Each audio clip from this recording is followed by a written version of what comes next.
ഞാനൊരു ചോദ്യം ചോദിച്ച് നിങ്ങൾ ഉത്തരം പറയുമ്പോൾ രണ്ട് സാധ്യതയാണുള്ളത്. ശ്രദ്ധിച്ചു കേൾക്കണം. ഞാനൊരു ചോദ്യം ചോദിച്ചിട്ട് നിങ്ങൾ ഉത്തരം പറയുമ്പോൾ രണ്ട് സാധ്യതയാണുള്ളത്. സാധ്യത ഒന്ന്, ഉത്തരം ശരിയാവാനുള്ളത്. സാധ്യത രണ്ട്, ഉത്തരം തെറ്റാവാനുള്ളത്. പക്ഷെ ലോകത്താരും പറയുന്ന ഉത്തരം ശരിയാകുമോ എന്ന് പേടിക്കില്ല. അയ്യോ, പറഞ്ഞ ഉത്തരം ശരിയായ എന്താവും? അപ്പൊ പേടി അതല്ല. പിന്നെ എന്താണ് പേടി? തെറ്റിപ്പോകുമോ എന്ന് പേടി. നോക്കൂ, ലോകത്തെ ഏറ്റവും വൃത്തികെട്ട പേടികളിൽ ഒന്നാണ് തെറ്റുമോ എന്ന പേടി, ഫിയർ ഓഫ് മിസ്റ്റേക്ക്.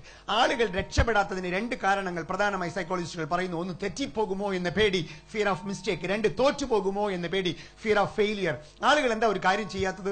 പൊളിഞ്ഞാലോ? പൊട്ട പേടിയാണത്. ഞാൻ ചോദിക്കട്ടെ, ഉത്തരമേ പറഞ്ഞിട്ടില്ല, അതിനു മുമ്പേ ആലോചിക്കാണ് ഉത്തരം തെറ്റിയാണ്. നിങ്ങൾ ബസ് സ്റ്റോപ്പിൽ നിൽക്കാണ്, ഒരു ബസ് വരാണ്, ഈ ബസ് ഇടിച്ചാലോ? ബസ്സിൽ കയറുവോ? റെയിൽവേ സ്റ്റേഷനിലേക്ക് ട്രെയിൻ വരാണ്, പാളം തെറ്റുവോ? ട്രെയിനിൽ കയറുവോ? അതേപോലെ ഉത്തരമേ പറഞ്ഞിട്ടില്ല, അതിനു മുമ്പേ ആലോചിക്കാണ് തെറ്റിയാ. എന്തുകൊണ്ട് ഈ നെഗറ്റീവ് വശം കാണുന്നത്, പോസിറ്റീവ് വശം കാണാത്ത എന്തുകൊണ്ടാണ്? ഇന്ന് വരെ ലോകത്ത് പരാജയപ്പെടാതെ തെറ്റാതെ വിജയിച്ച ഒരാളുടെ പേര് പറയൂ. നിങ്ങൾ പറയുന്ന ഉത്തരം ശരിയാണെങ്കിൽ എന്നെ ട്രെയിനിങ് പ്രൊഫഷൻ ഇവിടെ വെച്ച് അവസാനിപ്പിക്കാം. ചരിത്രത്തിൽ ഉണ്ടാവില്ല. ഞാനൊക്കെ ഒരുപാട് മിസ്റ്റേക്ക് ചെയ്ത ആളാണ്, ഒരുപാട് മിസ്റ്റേക്ക് ചെയ്തുകൊണ്ടിരിക്കുന്ന ആളാണ്. ജീവിതത്തിൽ ഒരുപാട് ഇടങ്ങളിൽ ഞാൻ പരാജയപ്പെട്ടിട്ടുമുണ്ട്.